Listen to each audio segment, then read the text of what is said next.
দর্শক আমন্ত্রণ প্রবাসী বাংলাদেশে। আপনাদের সঙ্গে আছে আমি ছোয়া খন্দকার। ওমানে বাংলাদেশ দূতাবাসের উদ্যোগে উদযাপিত হয়েছে রেমিটেন্স যোদ্ধা দিবস। প্রবাসী কর্মক্ষেত্রের পরিবেশ নিশ্চিত, স্বাস্থ্য সুরক্ষা ও বৈধ পথে দেশে রেমিটেন্স পাঠানোয় প্রবাসীদের উৎসাহ দিতে এই আয়োজন করা হয়। অনুষ্ঠানের পাশাপাশি দূতাবাস মিলনায়তনে আয়োজিত হয় আলোচনা সভা। ওমান থেকে সহকর্মী মোহাম্মদ রফিকুল্লাহর পাঠানো প্রতিবেদনে থাকছে বিস্তারিত। রেমিটেন্স যোদ্ধা দিবস উপলক্ষে ওমানে বাংলাদেশি দূতাবাসের আয়োজন, যেখানে যোগ দেন প্রবাসী বাংলাদেশিরা। অনুষ্ঠানের শুরুতে প্রবাসীদের নানা অবদানের কথা তুলে ধরেন রাষ্ট্রদূত খন্দকার মিসবাউল আজিম। বিগত এক বছরে প্রবাসীদের নানা কর্ম সেবার তালিকা উঠে আসে রাষ্ট্রদূতের বক্তব্যে। বাংলাদেশিরা আমরা সভ্য জাতি, আমরা একটি ভদ্র জাতি, আমরা একটা শৃঙ্খলাপূর্ণ জাতি। আমরা কোনো অন্যায় কাজের সাথে জড়িত থাকি। আমরা দেশের জন্য এখানে কাজে এসেছি, পরিবারের জন্য এখানে কাজে আসছি। আমরা সেই কাজেই আমাদের মূল মনোনিবেশ। 2024-25 অর্থ বছরে প্রবাসীরা প্রায় $28 বিলিয়ন রেমিটেন্স পাঠিয়েছেন, যা দেশের জিডিপির প্রায় 6%। ওমান প্রবাসীরা পাঠিয়েছেন $1.4 বিলিয়ন মার্কিন ডলার। এ সময় আয়োজনে উপস্থিত সবাইকে প্রবাসে দেশের ভাবমূর্তি ক্ষুণ্ণ না করার আহ্বান জানান রাষ্ট্রদূত। সভা শেষে 1971 থেকে 2024 নয়া স্বাধীনতার উপর নির্মিত প্রামাণ্যচিত্র প্রদর্শিত হয়। সাবরিনা নুসরাত, যমুনা নিউজ। নানা কর্মসূচির মধ্য দিয়ে চট্টগ্রামে পালিত হয়েছে জাতীয় রেমিটেন্স যোদ্ধা দিবস। এ উপলক্ষে চট্টগ্রাম জেলা প্রশাসন এবং জেলা কর্মসংস্থান ও জনশক্তি অফিসের যৌথ উদ্যোগে নগরীর আগ্রাবাদে আলোচনা সভায় বক্তারা প্রবাসীদের কল্যাণে বর্তমান সরকারের গৃহীত কার্যক্রম তুলে ধরেন। জুলাই বিপ্লবের পর থেকে দেশে রেমিটেন্স আহরণের প্রবৃদ্ধি ধরে রাখার আহ্বান জানান তারা। অনুষ্ঠানে জেলার সর্বোচ্চ রেমিটেন্স প্রেরণকারী নাজিম উদ্দিন ও নাবিলা মাদানিকে সম্মাননা দেওয়া হয়। প্রতিযোগী অনেক দেশের তুলনায় বাংলাদেশি পণ্যে যুক্তরাষ্ট্রের শুল্ক তুলনামূলক কম হওয়ায় রপ্তানিতে নতুন সম্ভাবনা দেখছেন চট্টগ্রামের রপ্তানিকারকরা। এরই মধ্যে চীন ও ভারতের ক্রয়াদেশ পেয়েছে সেখানকার কারখানাগুলো। তবে খরচবিহীন এসব ক্রয়াদেশে সরকারি নীতিমালা সহজীকরণ ও পৃষ্ঠপোষকতা বাড়ানো গেলে শক্তিশালী হবে দেশের অর্থনীতি, তৈরি হবে নতুন কর্মসংস্থান, বলছেন ব্যবসায়ীরা। যুক্তরাষ্ট্রে তৈরি পোশাক রপ্তানিতে দুই প্রতিযোগী দেশ ভিয়েতনাম ও বাংলাদেশের শুল্ক সমান। বাংলাদেশের চেয়ে এ হার চীনে 20 ও ভারতের 5% বেশি। ফলে আপাতত বিশ্ব রপ্তানিতে ভালো অবস্থানে বাংলাদেশ। ভিয়েতনাম, চীন ও ভারতের অনেক ক্রেতা প্রতিষ্ঠান ইতোমধ্যে চট্টগ্রামে ক্রয়াদেশ দেয়া শুরু করেছে। এতে নতুন সম্ভাবনা দেখছেন রপ্তানিকারকরা। ট্রাম্পের টেরিফ যখন প্রথম ঘোষণা করলো, তখন থেকে কিন্তু প্রচুর চাইনিজ বায়ার আমাদের কাছে আসছে যে তারা অর্ডার করতে চায়। আমি নিজেও আমার ফ্যাক্টরিতে কিছু চাইনিজ অর্ডার করছি। কিন্তু এখানে চাইনিজদের যে আমরা যে প্রক্রিয়া কাজটা করি সেটা হলো যে এফওসি, তারা ফ্রি অফ কস্ট আমাদেরকে ফ্যাব্রিকটা পাঠায়, এক্সোসিসটা পাঠায়, আমরা সিলিয়ে তাদেরকে এক্সপোর্ট করি। এফওসিটাকে যদি সম্পূর্ণরূপে যদি ওরা আমাদেরকে ফ্রি করে দেয় এনবিআর থেকে বন্ডে, তাহলে কিন্তু আমাদের ব্যবসাটা খুবই ভালো হবে এবং আশা করি আমরা যে $100 বিলিয়ন এক্সপোর্টের টার্গেট নিচ্ছি সেটা খুবই সহজভাবে আমরা এগোতে পারবো। এই সুযোগ কাজে লাগিয়ে নিয়মিত ক্রয়াদেশের পাশাপাশি নতুন নতুন ক্রয়াদেশ পাওয়া গেলে বাড়বে বৈদেশিক মুদ্রা অর্জন, নতুন শ্রমিক নিয়োগ হলে বাড়বে কর্মসংস্থান।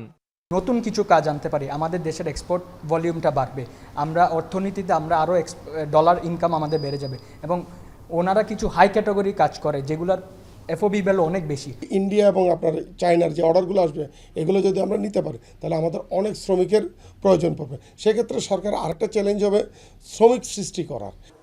খরচবিহীন এসব ক্রয়াদেশে রয়েছে সরকারি নীতিমালার নানা প্রতিবন্ধকতা।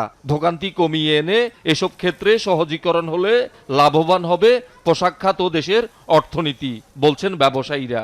অর্ডারগুলো নিলে ওইগুলোকে আবার আমরা যখন ম্যানুফ্যাকচার করে এক্সপোর্ট করি, ওগুলোর যে তদারকি যে ব্যবস্থাটা করা হয়েছে এটা কিন্তু অনেক জটিল। এটাকে তদারকি ওইভাবে না করে আমরা এক্সপোর্টে তদারকি করতে পারি যেভাবে আগের মতো। নতুন নতুন টেকনোলজি ইনভেস্টমেন্টে কিছু সহযোগিতা সরকার থেকে দরকার, কম ইন্টারেস্ট রেট বলেন বা লং ফাইন্যান্সিং বলেন, তাহলে আমরা এইসব ইনভেস্টমেন্ট যদি করতে পারি টেকনোলজিতে, আমরা অনেক নতুন টাইপের প্রোডাক্টে কাজ করার একটা সুযোগ পাবো। বাংলাদেশ থেকে যুক্তরাষ্ট্রে রপ্তানি হওয়া মোট গার্মেন্টস পণ্যের প্রায় অর্ধেক যায় চট্টগ্রাম থেকে। এখানকার অন্তত 250 কারখানা সরাসরি যুক্তরাষ্ট্রে রপ্তানি করে থাকে। শহীদুল সুমন, যমুনা নিউজ, চট্টগ্রাম। মার্কিন শুল্ক ইস্যুতে সরকারের প্রচেষ্টাকে ধন্যবাদ জানিয়েছে রফতানি খাতের প্রধান সংগঠন বিজিএমইএ। সংগঠনের সভাপতি মাহমুদ হাসান খান প্রতিদ্বন্দ্বী ভারত চীনের তুলনায় শুল্ক হার কম থাকায় সন্তুষ্টি প্রকাশ করেন। জানান, প্রতিদ্বন্দ্বী দেশগুলোর লবিং অব্যাহত থাকবে, তাই শুল্ক ইস্যুতে মার্কিন সরকারের সাথে নিবিড় যোগাযোগ রাখা প্রয়োজন। জানানো হয়, নতুন শুল্ক হার অনুযায়ী মার্কিন যুক্তরাষ্ট্রে পোশাক রফতানিতে 36% শুল্ক দিতে হবে। এক প্রশ্নের জবাবে সংগঠনের নেতারা বলেন, আন্তর্জাতিক ক্রেতা প্রতিষ্ঠান ও ভোক্তার ওপরে কী ধরনের প্রভাব পড়বে তা বুঝে উঠতে অন্তত একটা মৌসুম অপেক্ষা করতে হবে। চীন থেকে ব্যবসা বাংলাদেশে চলে আসার ব্যাপারেও আশাবাদী উদ্যোক্তারা। জানান, রফতানিকৃত পণ্যে ইউএস কটন ব্যবহার হলে আরও শুল্ক ছাড় পাওয়া যাবে, যার সুফল পাবে পোশাক খাত।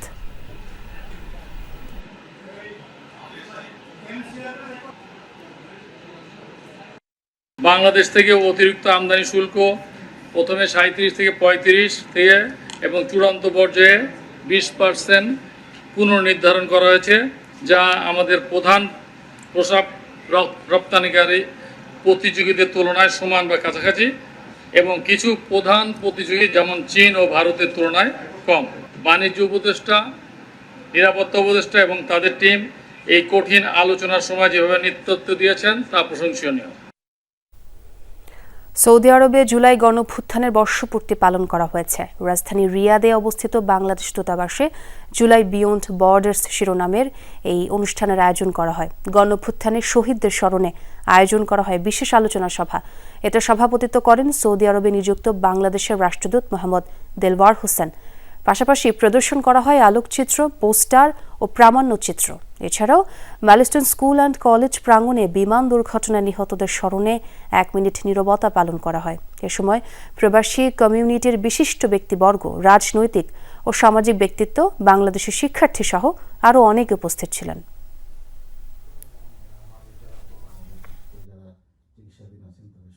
আমি ব্যক্তিগতভাবে মনে করি যে চেতনার দিক দিয়ে 71-এ আমরা যে চেতনা নিয়ে স্বাধীনতা সংগ্রামে নেমেছিলাম, 24-এর সংগ্রামের চেতনা মোটামুটি একই। আমরা একটি বৈষম্যহীন সমাজ চেয়েছিলাম। প্রবাসীদের জন্য সচেতনতামূলক মোবাইল কনসুলার ক্যাম্পের আয়োজন করেছে বাহরাইনের বাংলাদেশ দূতাবাস। শুক্রবার দেশটির ইসা টাউন এলাকায় এই আয়োজন করা হয়। অংশ নেয় বিভিন্ন সরকারি প্রতিষ্ঠান এবং আন্তর্জাতিক সংস্থা। প্রবাসীদের কনসুলার সেবা প্রদানের পাশাপাশি বাহরাইনের আইন, ভিসা সংশোধনের পদ্ধতি, শ্রমিকদের অধিকার এবং সাধারণ স্বাস্থ্য সেবা সহ বিভিন্ন বিষয়ে পরামর্শ প্রদান করা হয়। ক্যাম্পে আরও অংশ নেয় শ্রম বাজার নিয়ন্ত্রক কর্তৃপক্ষ, International Organization for Migration and Immigration, passport এবং রেসিডেন্সের প্রতিনিধিরা। এ সময় ক্যাম্পে উপস্থিত থেকে প্রবাসীদের বিভিন্ন সমস্যার তাৎক্ষণিক সমাধানের চেষ্টা করেন দূতাবাসের রাষ্ট্রদূত মোহাম্মদ রইস হাসান সরবার। বাংলাদেশ কমিউনিটিকে যেভাবে বিভিন্ন আইন কানুন সম্বন্ধে বাহরাইনের নিয়মতান্ত্রিকভাবে জানাচ্ছেন, এজন্য আমরা বাংলাদেশ কমিউনিটির পক্ষ থেকে বাংলাদেশ দূতাবাসকে এবং বাংলাদেশের রাষ্ট্রদূতকে আমরা ধন্যবাদ জানাচ্ছি। আজকে আমাদের যে পরিমাণ সাড়া পেয়েছি, আমি অত্যন্ত আনন্দিত এবং উৎসাহিত যে আমরা ভবিষ্যতে আমাদের কনসুলার মোবাইল সার্ভিসকে ধারাবাহিকভাবে এগিয়ে নেব। লেবাননে দুপক্ষের গোলাগুলিতে গুরুতর আহত হয়েছেন এক প্রবাসী বাংলাদেশি নারী। রাজধানী বৈরুতের সাথিল এলাকায় এই ঘটনা হয়। আহত ওই নারীর নাম চায়না বেগম। জানা যায়, শুক্রবার ফিলিস্তিনি শরণার্থী শিবিরে দুদল ফিলিস্তিনের মধ্যে সংঘর্ষ চলাকালে শুরু হয় ব্যাপক গোলাগুলি। এ সময় নিজের কর্মস্থল থেকে বাসায় ফিরছিলেন ওই নারী। এলোপাতাড়ি গুলিবর্ষণে আহত হন তিনি। দ্রুত তাকে হাসপাতালে নিয়ে যাওয়া হয়। অস্ত্রোপচারের পর এখন আশঙ্কামুক্ত আছেন তিনি বলে জানায় চিকিৎসকরা। ঘটনাটি তদন্তে এগিয়ে এসেছে লেবাননের বাংলাদেশ দূতাবাস। মালয়েশিয়ার সড়ক দুর্ঘটনায় 3 বাংলাদেশি নিহত হয়েছেন, আহত আরও 2 জন। দেশটির রাষ্ট্রীয় গণমাধ্যমের তথ্য মতে শুক্রবার কুন্তান থেকে রাজধানী কুয়ালালামপুর যাচ্ছিলেন তারা। পথে গাড়ির নিয়ন্ত্রণ হারান চালক। সড়ক থেকে ছিটকে যাওয়ায় হয় দুর্ঘটনা। ঘটনাস্থলেই প্রাণ হারান 30 বছরের গাড়ি চালক সাবের হোসেন। মারা যান 21 বছর বয়সী জাহিদ হাসান ও 24 বছর বয়সী আবদুল্লাহ নামে আরও 2 জন। এই ঘটনায় গাড়িটির আরও 2 যাত্রী হাবিব বিশ্বাস ও মনিরাম চন্দ্র গুরুতর আহত হন। স্থানীয় এক হাসপাতালে ভর্তি করা হয় তাদের। পুলিশের সূত্রে জানা যায়, বৈধ লাইসেন্স ছাড়াই গাড়ি চালাতেন ওই চালক।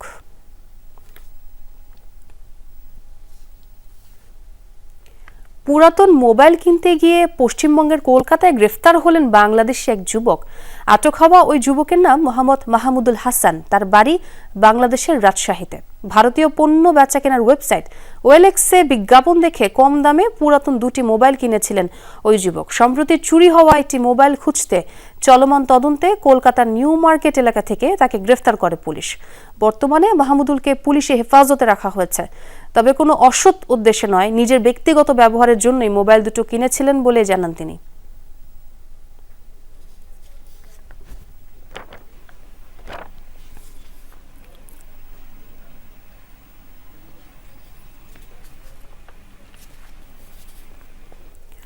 ওমানের সালালা অঞ্চল সফর করেছে বাংলাদেশ সোশ্যাল ক্লাব ওমানের সদস্যরা।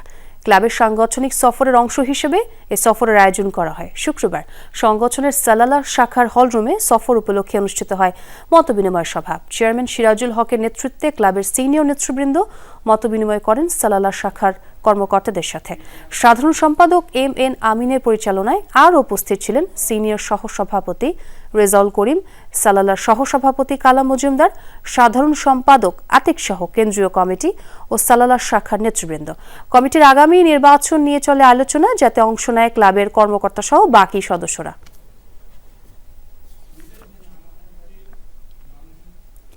বাংলাদেশ সোশ্যাল ক্লাব ওমানের বৃহত্তর চট্টগ্রাম উইং এর উদ্যোগে আয়োজিত হয়েছে গেট টুগেদার। রাজধানী মাসকাটের উপশহর আল বারাকার একটি ফার্ম হাউসে এই আয়োজন করা হয়। সভাপতি নূর মোহাম্মদের সভাপতিত্বে, সাধারণ সম্পাদক সেলিম পারভেজের পরিচালনায় আয়োজনে উপস্থিত ছিলেন কার্যকরী পরিষদের পরিবারের সদস্যরা। প্রবাসে চট্টগ্রামের ইতিহাস, ঐতিহ্য ও সংস্কৃতি তুলে ধরতেই এই আয়োজন করা হয়। এ সময় যে কোনো নিজ দেশের বাইরে যে কোনো প্রবাসীর বিপদে এগিয়ে আসার প্রতিশ্রুতি ব্যক্ত করেন উপস্থিত সকলে। চলতি মাসে ঘরের মাঠে খেলতে আসছে নেদারল্যান্ডস। অনেকটাই নিশ্চিত এই সিরিজ। উইকেট বিবেচনায় সিলেটেই হতে পারে 3 ম্যাচেই এই সিরিজ। তবে বিসিবির মাথায় থাকবে আবহাওয়া। 6 তারিখ ঢাকাতেই শুরু হবে ক্যাম্প। 10 আগস্ট হতে পারে ফিটনেস টেস্ট। এরপর সিরিজের দিন কয়েক আগে ঢাকার বাইরে ক্যাম্প করবে ক্রিকেটাররা। বিসিবি সূত্রে নিশ্চিত হয়েছে যমুনা টেলিভিশন। পাকিস্তানের বিপক্ষে সিরিজ শেষে বিশ্রামে বেশিরভাগ ক্রিকেটার। কেউ কেউ অনুশীলন করছেন নিজ উদ্যোগে। এশিয়া কাপের আগে ঘরের মাঠে প্রস্তুতিমূলক একটি সিরিজ আয়োজনের চেষ্টায় বিসিবি। এরই মধ্যে ফাঁকা স্লটে সিরিজ খেলতে আগ্রহ দেখিয়েছে নেদারল্যান্ডস। সব ঠিক থাকলে আগস্টের মাঝামাঝি সময়ে দেশে আসবে ডাচরা। তার আগে 6 আগস্ট ঢাকায় ক্যাম্প শুরু করার কথা জাতীয় দলের ক্রিকেটারদের। এরপর সম্ভাব্য 10 তারিখ হতে পারে ফিটনেস টেস্ট। বিসিবির একাধিক সূত্রে নিশ্চিত হওয়া গেছে টেস্টের পরেও 4-5 দিন ঢাকায় ক্যাম্প করবে ক্রিকেটাররা। তারপর সিরিজের কয়েকদিন আগে ঢাকার বাইরে অনুশীলন করবে টাইগাররা। বিসিবি থেকে জানা গেছে এখনো আলোচনাধীন আছে সিরিজের সবকিছু। 2-1 দিনের মধ্যেই চূড়ান্ত হবে নেদারল্যান্ডসের বিপক্ষে হোম সিরিজের সময়। ভেন্যুর জন্য সবচেয়ে জোরে সোরে আলোচনায় সিলেট আন্তর্জাতিক স্টেডিয়াম। তবে ভাবনায় আছে আবহাওয়া। বৃষ্টিতে যেমন ভেস্তে যেতে পারে অনুশীলন, তেমনি শঙ্কা আছে সিরিজের সময়ও বাগড়া দেয়ার। সম্ভাব্য তারিখে সিলেটে প্রায় 60 থেকে 70% সম্ভাবনা আছে বৃষ্টির। ঠিক একই সময়ে চট্টগ্রামে সেই সম্ভাবনা 30 থেকে 40%। তবে স্পোর্টিং উইকেট বিবেচনায় বরাবরই সিলেট বেশ এগিয়ে। সেদিক থেকে ডাচদের বিপক্ষেও সিরিজটি হতে পারে এই মাঠেই, জানিয়েছেন বিসিবির এক কর্মকর্তা। সব ঠিক থাকলে 3 ম্যাচ টি-20 সিরিজ খেলতে আগস্টের মাঝামাঝি সময়ে দেশে আসবে নেদারল্যান্ডস। সম্ভাব্য 19 আগস্ট থেকে 24 আগস্ট পর্যন্ত হতে পারে এই সিরিজ। দিন কয়েকের মধ্যেই আনুষ্ঠানিক ঘোষণা আসবে, জানিয়েছে ক্রিকেট বোর্ড থেকেও। হাসান আল মারুফ, যমুনা স্পোর্টস, ঢাকা।